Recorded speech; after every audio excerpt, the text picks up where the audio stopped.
안녕하세요. 그림책 강의 이석금입니다. 네. 오늘 제가 소개해드릴 그림책은요, 백설공주와 일곱난장인데요. 이 그림책은 그림의 글에다가, 그림 형제의 글에다가 버거트가 그림을 그린 그림책입니다. 백설공주와 일곱난장이 이 그림책은 칼데콧 아너북인데요. 칼데콧 상은 최고의 그림 작가에게 주어지는 상입니다. 2등부터 5등까지에 해당하는 그림 작가에게는 칼테콧 아너라는 명예를 주게 되는데요. 이건 메달은 아닙니다. 그렇지만 훌륭한 책이라는 것이죠. 네. 이 책과 함께 비교해 볼 책이 뭐냐 하면은 스노우 화이트 이렇게 해서 아직 우리나라에 번역책으로 들어오지 않은 트리나 사르트 하이먼의 그림책입니다. 네, 그러면 함께 책 내용을 보실까요? 표지를 보면은 표지가 지금 붉은색 틀 안에 백설공주가 지금 나와 있죠. 그래서 그림 틀이 있느냐 없느냐 하는 문제는 그림 틀이 없이 사방으로 확대된 경우에는 독자의 실생활까지 연결되는 이야기를 뜻하고요. 여기에 그림 틀이 있을 때요. 그림 틀이 있는 이야기는 실생활하고는 다른 이야기의 나라의 이야기라는 것입니다. 네. 그것을 실생활과 이야기를 구별해 주는 것이 그림 틀이 되겠습니다. 그러면 여기에 지금 나와 있는 백설공주는 굉장히 클로즈업 돼 있죠. 네. 이렇게 나와 있을 때 백설공주는 심리적으로 안정감을 가지고 있다는 것이죠. 그리고 머리에 쓴 무슨 나무 이파리를 보면 무엇인지 아시겠어요? 네, 월계수죠. 네, 우리는 승리의 상징으로 월계관을 쓰는 것을 알고 있죠. 네, 그것과 같이 이 백설공주가 승리를 했구나 하는 걸 가늠할 수 있게 됩니다. 네, 그 다음에 백설공주가 시선을 독자하고 맞추는 것이 아니라 시선을 옆으로 이렇게 해서 누군가를 옆을 돌아보면서 누군가를 이렇게 보고 있겠죠. 무엇인가를 누군가인가 무엇인가 이렇게 보고 있죠. 그런데 얼굴이 홍조를 많이 띈 거 보니까 혹시 이성인가 이렇게 우리가 가늠해 볼 수 있죠. 네. 그 다음 뒷표지를 보면은 뒷표지에는 책 위의 지면에 광고나 서평이 실려 있는 것을 보고 에피텍스트라고 한다고 했죠. 그런데 작가에 따라서 그림책에 따라서 그 서평이 그림책에 실려 있는 경우도 있다고 말씀드렸는데요. 뉴욕 타임즈 북 리뷰 이렇게 해서 뉴욕 타임즈 북에서 리뷰한 서평을 실어 놓은 게 있습니다. 가장자리에 보면 파란색과 빨간색이 있죠. 네, 그러면 파란색과 빨간색을 이루고 있는 바탕색을 하고 있는 문장이 중요한 문장이라는 거죠.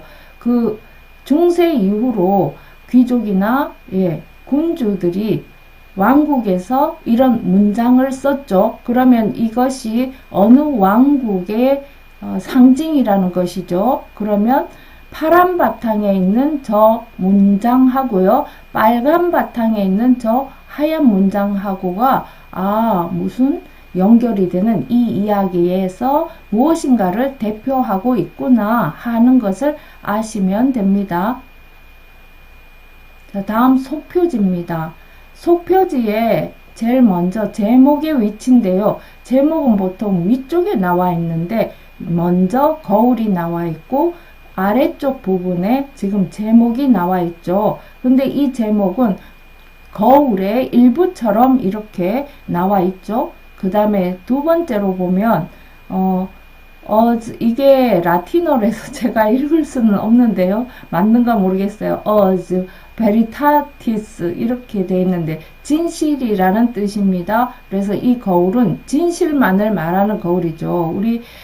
우리가 알고 있는 내용 중간에도 보면은 이런 말이 있죠. 거울아, 거울아, 진실을 말해다오 이렇게 얘기를 하죠. 이 세상에서 누가 제일 예쁘니 하고 했을 때 거울은 진실만을 얘기한다고 합니다. 그래서 왕비님이 이 방에서는 왕비님이 제일 예쁘지만 산 너머에 살고 있는 백설공주가 제일 예쁩니다. 이런 식으로 진실을 말해주죠. 거울이. 네, 그때의 진실하는 말이 위에 나와 있고 그 다음에 사자 문양이 있는데요. 사자의 모습은 이 의미가 심판의 의미라고 합니다. 그러면 이 거울을 소지한 사람이 심판을 받을까요? 무슨 심판을 받을 일이 있을까요? 우리 한번 살펴봅시다. 네. 본문 1페이지와 2페이지입니다. 왼쪽에는 그림이 나와 있고 오른쪽에는 글이 나와 있습니다. 이렇게 나와 있거나 아니면 왼쪽에 글이 있고 오른쪽에 그림이 있는 경우 이렇게 있는 경우도 일반적으로 그림책에서는 한쪽 면에는 그림이 한쪽 면에는 글이 나와 있는 게 일반적인 거죠. 그런데 여기서도 마찬가지로 일반적으로 이렇게 나와 있는 거예요. 한쪽에는 글이 한쪽에는 그림이. 그림을 살펴보면 지금 눈이 내리는 장면이에요. 우리 알고 있는 얘기죠. 백설공주를 잉태하고 있는 왕비가 눈이 내리는 걸 보고 뭐라 그래요? 이렇게 눈처럼 하얀 피부를 가진 아이였으면 좋겠다. 그리고 바느질을 하다가 바늘 끝에 손가락이 찔려서 피가 나니까 이렇게 빨간색 입술을 가진 아이였으면 좋겠다. 그 다음에 창틀을 보고 창틀에 새까만 이 색처럼 우리 아이가 새까만 머리카락을 가졌으면 좋겠다. 이렇게 말하는 장면이죠. 네. 근데 여기에서 위쪽에 보면은 사각형 틀이 2개, 아래쪽에 사각형 틀이 하나 이렇게 있죠. 근데 이 사각형 틀이 모두 새까만 색으로 되어 있어서 장례식 같다는 느낌? 예, 우리 죽음을 의미하는 사각틀, 검은색 사각틀이 여기에 지금 나와 있습니다. 그러면 우리가 이 왕비가 죽는 건 아닐까 하는 생각을 할 수 있겠죠. 자, 윗부분에 보면은 문장이 나와 있는데요. 여기 백설공주 나라의 문장입니다. 백설공주 나라에는 이런 문장을 쓰는구나 이렇게 되는데 이게 윗부분의 작은 창문에 창틀에 있는 저 문장은 왼쪽하고 오른쪽이 조금 다르죠. 그런데 뒷부분에 가면은 저 두 문양이 한꺼번에 이렇게 나오는 곳이 있습니다. 네, 그래서 그 왕비의 뒤쪽으로 이 나라 백설공주 나라의 문장이 되는 것입니다. 그러면 저 문장은 백설공주 나라라는 것을 뜻하는 거죠. 네. 그 다음에 3, 4쪽에는 3, 4페이지에 양쪽 펼친면으로 이렇게 글만 나와 있어요. 자, 글만 나와 있으면 그 다음에는 그림만 양쪽 펼친면으로 나와 있겠죠. 앞에서도 1, 2쪽에서도 얘기했다시피 한쪽 면에 글, 한쪽 면에 그림이 맞는 얘기입니다. 그런데 이렇게 글이 양쪽 펼친면으로 나오는 거는 저는 처음 봤어요. 이게 보통 양쪽 펼친면으로 나왔다 이러면 그림이 양쪽 펼친면으로 이렇게 나오거든요. 그런데 글이 양쪽 펼친면으로 이렇게 나와 있는 거는 이 그림책의 독특한 특성인 것 같아요. 그리고 이렇게 글만 이렇게 양쪽 펼친면으로 나오는 게 6장이 나옵니다. 그리고 그림만 이렇게 양쪽 펼친면으로 나오는 게 6장이 나옵니다. 자, 여기의 특징은 앞쪽에 한쪽에는 글, 한쪽에는 그림. 이게 한번 나왔다 하면 그 다음부터는 양쪽 펼친면으로 글이, 양쪽 펼친면으로 그림이 나옵니다. 네. 그 다음 왕비가 그러죠. 이 세상에서 누가 제일 예쁘냐고 거울에게 물었을 때 왕비가 예쁜 게 아니라 백설공주가 예쁘다고 하니까 왕비가 어떻게 해요? 사냥꾼을 불러서 백설공주를 죽이라고 하죠. 그래서 백설공주가 사냥꾼과 함께 숲속으로 갔다가 백설공주를 불쌍하게 여긴 사냥꾼이 백설공주 보고 도망을 가라고 하죠. 네. 그래서 지금 백설공주가 혼자서 도망가는 모습입니다. 이럴 때 보면은 배경이 앞에 인물의 백설공주보다 훨씬 더 크게 되어 있죠. 그리고 백설공주는 작게 배치되어 있죠. 네, 우리가 이럴 때 느껴야 되는 것은 백설공주가 심리적으로 대단히 불안하다. 네. 그 다음에 저기 나무에 보면은 나무에 잔가지가 많잖아요. 그러면 이거는 백설공주가 굉장히 지금 두려워하고 있다 하는 것을 알 수 있습니다. 그렇지만 백설공주 머리 윗부분에 보면은 서광이 비치죠. 밝은 빛이 확 비쳐서 백설공주가 잘못되는 일은 없을 거야. 희망적이야. 이렇게 그 암시를 하고 있죠. 그리고 동물들이 지금 백설공주가 있는데도 백설공주한테 공격하는 것이 아니라 모두 도망가고 있죠. 백설공주를 피해서 달아나고 있고, 백설공주는 지금 맨발로 가시밭길과 자갈밭길을 걷고 있는 거죠. 막 도망다니고 뛰어다니고 있는 거죠. 막 백설공주가 난쟁이 집에 와서 난쟁이들과 함께 지내는 모습입니다. 여기에서는 백설공주가 앞에 숲속을 헤맬 때보다는 훨씬 크게 그려져 있고, 어때요? 옷 색깔도 온화한 색깔로, 따뜻한 색깔로 변했죠. 네, 이렇게 해서 심리적으로 안정이 되었다 하는 것을 보여주는 거예요. 백설공주를 이렇게 크게 그려서. 그러니까 배경에 비해서 백설공주를 앞에 그림보다는 훨씬 크게 그려서 백설공주가 심리적으로 안정이 되었다 하는 걸 보여주죠. 네, 백설공주 옆에는 하얀 개가 있죠. 그 앞으로 보면은 의자가 있고 거기에 파란 수건에 하얀 문장으로 백설공주 나라의 문장이 이렇게 표시되어 있습니다. 찾아보세요. 네, 그리고 저기 벽난로 위에 불을 이래 붙이는 풀무 보이시나요? 네. 저게 다른 그림책에도 저런 풀무가 등장한 그림책이 있어요. 네. 그런 것도 친구들이 찾아보면 좋을 것 같아요. 거울에게 왕비가 또다시 물어보니 백설공주가 죽은 게 아니라 저 산 너머에 난쟁이들과 함께 살고 있다고 해요. 그러자 왕비가 상인으로 박물장수로 변장을 해서 백설공주에게 와서 허리띠를 파는 장면이에요. 아주 강하게 허리띠를 쫙 졸라매는 바람에 숨도 못 쉬고 백설공주가 쓰러졌죠. 자, 이 장면에서 우리가 보면은 어때요? 백설공주가 쓰러졌으니까 백설공주가 죽었을 것이다. 이렇게 생각할 수 있죠. 네. 그런데 말이에요. 그 옆에 보면은 용이 있죠. 그 서양의 용은 우리 동양의 용과 달라서 저렇게 날개가 있어요. 서양의 용이 날개가 있는 서양의 용과 백설공주의 드레스 색깔이 똑같죠. 자, 이 용은 뭐 하는 용이에요? 용의 꼬리를 보니까 어때요? 백설공주 나라, 그 위쪽에 있는 백설공주 나라의 문장과 같은 문장이죠. 그러면 어때요? 이 용은 이 백설공주 나라의 수호신이다. 이렇게 볼 수 있겠죠. 네.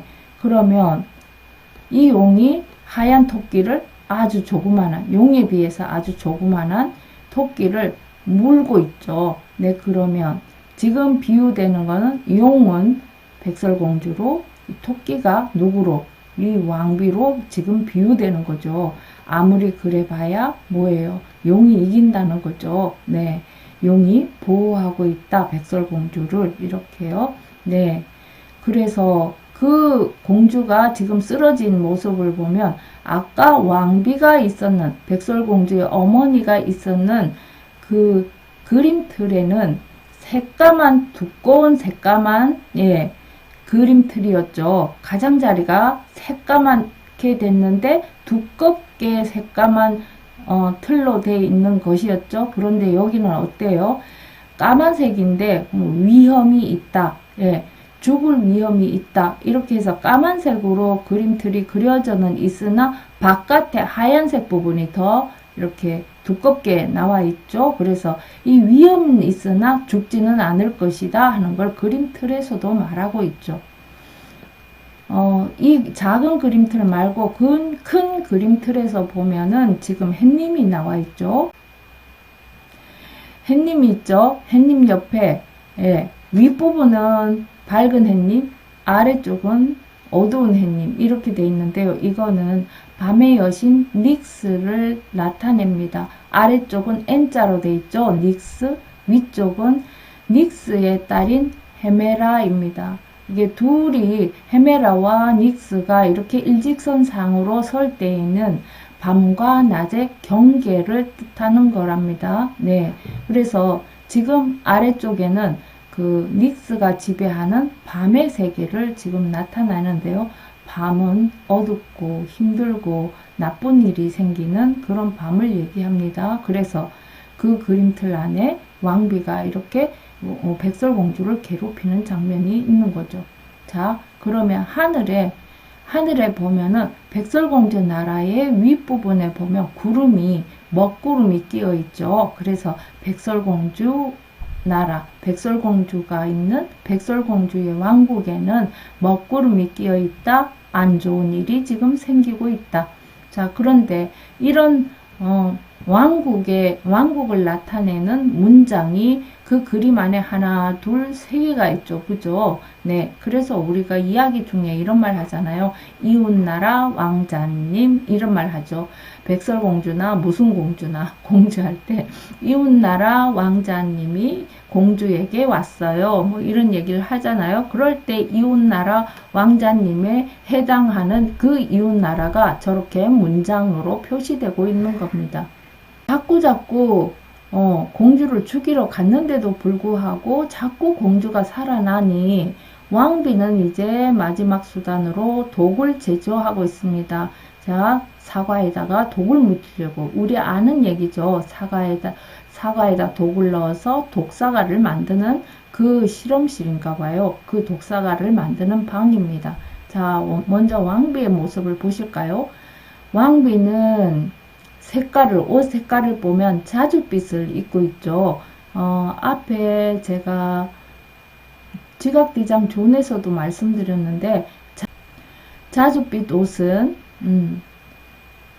군주나 고위층에 있는 성직자들이 입는 옷이라고 했죠. 네. 그래서 여기에 지금 그 왕족이 지금 입는 옷으로 왕비가 지금 자줏빛을 입고 있는 거예요. 여기 뾰족 모자를 보면 우리들 뾰족 모자 이러면은 뭐가 생각나세요? 잠자는 숲속의 미녀에도 뾰족 모자를 한 마녀들이 나오죠. 네, 그래서 뾰족 모자는 마녀의 모자다 하는 그런 생각을 해볼 수가 있죠. 네, 그러면 이렇게 높은 뾰족 모자를 한 거 보니 이 여자는 대단한 마녀임에 틀림없겠다 이런 생각이 들죠. 네, 그 다음 박쥐나 여기 거미, 그 다음 해골, 네, 그 다음 독버섯 이런 것들이 등장하는 것을 보니까 이거는 선과 악 중에서 악에 해당하는 곳이구나. 원래 사과는 말러스라는 말로 사용이 됩니다. 그리고 악은 말럼 이렇게 사용되는데요. 이 두 가지는 서로 같이 사용을 하고 있기 때문에 지금 여기에 사과 위에 그 악이라는 말로 쓰여 있어서 이 사과가 선악과 임을 나타내고 있죠. 네, 그 다음 사과 옆에 있는 걸 보면은 맨드레이크라는 풀인데요. 이 풀은 해리포터와 비밀의 방에 보면은 이 풀이 소개가 되고 있죠. 이 풀을 뽑을 때 비명 소리가 나기 때문에 그 소리를 들으면 사람이 미치거나 죽어버린다고 하는 풀이죠. 네, 그래서 이것도 역시 죽음을 상징하는 풀입니다. 그리고 옆에 타로 카드에 13이라는 숫자가 있죠. 우리가 서양에서는 13일의 금요일, 우리가 죽을 사자 이렇게 하는 것처럼 13일의 금요일에는 예, 악령들이 돌아다니는 날이다. 이래서 굉장히 무서워하고 경계하는 날입니다. 그래서 죽음과 연관이 있는 13이라는 타로 카드가 나와 있습니다. 그러면 여기에 있는 독버섯이나 거미나 그다음 네, 박쥐나 해골이나 사과, 맨드레이크, 그다음 타로 카드 모두 죽음을 의미하고 있습니다. 드디어 독사과를 먹은 공주가 죽었어요. 그죠? 난쟁이들은 백설공주가 죽은 걸 믿지 못해서 유리관 안에다 넣어놓죠. 이웃나라 왕자가 그 관을 자기에게 달라고 하고 지금 이웃나라 왕자가 관을 백설공주와 함께 가는 거죠. 근데요, 저기 위에 왼쪽 위쪽에 보면은 서광이 비치죠. 빛 따라서 그 빛이 왕자와 함께 가고 있죠. 근데 여기 난쟁이들이 있는 곳은 어두운 쪽이죠. 장례식과 연관된 어두운 쪽이나 이 왕자가 가고 있는 쪽은 밝은 빛으로 이루어져 있죠. 그래서 이게 죽음을 의미하는 것은 아니고 뭔가 희망적인 일이구나 하는 것을 알 수 있죠. 그런데 저기 절벽 위에 보면은 거기에 부엉이 한 마리가 있어요. 이 부엉이는 지옥에서도 희망을 상징하는 새예요. 그러니까 어때요? 이게 우리는 죽었다고 보는 관 안에 들어가 있는 백설공주가 죽은 게 사실은 죽은 게 아니다. 희망을 얘기하고 있는 거예요. 이거는. 네. 그러면 옆에 지금 그림책이 하나 더 있는데요. 이 그림책은 하이먼의 백설공주 스노우 화이트인데요. 저기 멀리에 지금 백설공주가 누워있는 관이 있죠. 네.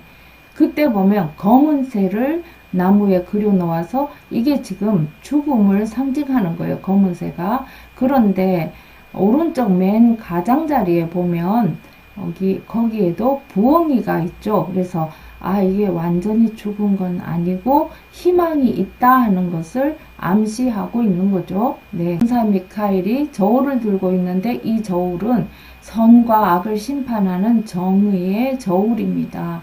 네, 그러면 이것으로 지금 심판대에 올랐구나, 왕비가. 그런데 맨 아랫부분에 보니까 구두가 있죠. 쇠구두. 저기에 원래 어떻게 돼 있어요? 쇠구두가 달구어진 쇠구두를 신고 왕비가 벌을 받는 거죠. 그렇게 해서 왕비는 저 아래 계단 속으로 거기 안으로 들어갔다 하는 것을 알 수 있죠.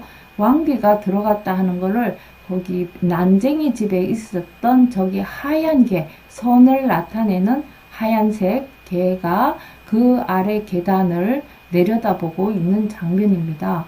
그리고 오른쪽 장면에는 지금 이웃나라 왕자님과 공주가 혼인하는 그런 광경이죠. 예. 이웃나라 왕자님이 쓴 왕가는 그 나라 왕자님의 나라의 문장을 가지고 만들어낸 그 왕관이고요. 공주가 쓴 그 왕관은 공주 나라의 문장을 가지고 만드는 왕관입니다. 그리고 여기 노래하는 난쟁이, 그리고 위에 있는 난쟁이들이 보이죠. 네, 그리고 그 왕자의 옆쪽으로 보면은 오렌지 나무가 있는데요. 이 오렌지 나무는 다 산을 의미하고 있죠. 네. 이 장면은 트리나 사르트 하이먼의 스노우 화이트에서 제가 발췌한 부분인데요.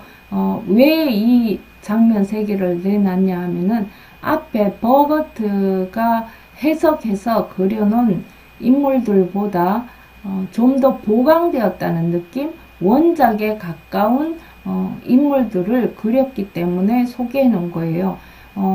예를 들어서 왕비 이러면 왕비는 거울에게 자기의 미모가 어떤지를 과시하기 위해서 자꾸 묻죠. 이렇게 미모에 집착하는 사람, 미모에 집착하려 하니까 예쁜 사람, 예쁘고 자기 몸매도 훌륭한 미모에 집착하는 사람으로 예쁘게 그려놨다는 겁니다. 이게 원작에 맞다는 거죠. 네. 그리고 중간에 있는 왕자도 아니 공주를 구하러 다니는 사람 아닙니까? 그죠? 백마를 타고 공주를 구하러 다니는 사람이면은 아주 활솜씨도 훌륭하고 그죠?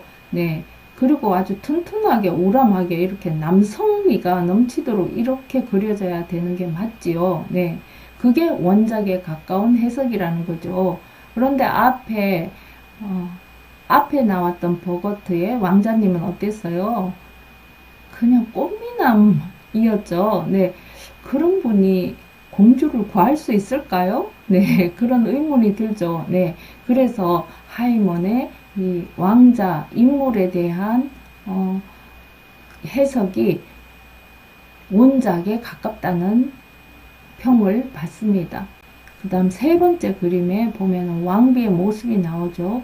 자, 왕비는 왕관도 쓰고 있고 그 다음에 목걸이에도 자기 모습을 그려가지고 자기 모습이 새겨진 목걸이, 그 다음 벨트에도 자기 모습이 있는 벨트를 하고 있고요. 그 다음에 왕비의 오른손이죠. 오른손에 보면 뱀이 있죠. 그죠? 우리는 저 뱀을 막 저렇게 한 저 여자가 되게 사악한 거 아니네. 그런데 서양에서 뱀은 재물을 의미하거든요. 그러니까 재물하고 미모하고 이렇게 바깥으로 보이는 부분, 마음보다는 그런 부분을 중시하는 사람이다 하는 것을 나타내고 있습니다. 자, 제가 오늘 설명한 백설공주와 일곱난쟁이의 이야기 어땠나요? 저는 그림을 분석하다 보니까 어쩔 수 없이 그림의 의미와 상징이 많이 담겨 있는 책을 선택할 수밖에 없습니다. 백설공주 이야기 중에서도 버거트의 이야기가 상징이 많이 나와 있었기 때문에 제가 선택했는데요. 어떠셨어요? 재밌으셨습니까? 지금까지 경청해 주셔서 고맙고요. 건강하시고 행복하세요. 다음에 또 재밌는 그림책으로 찾아뵙겠습니다.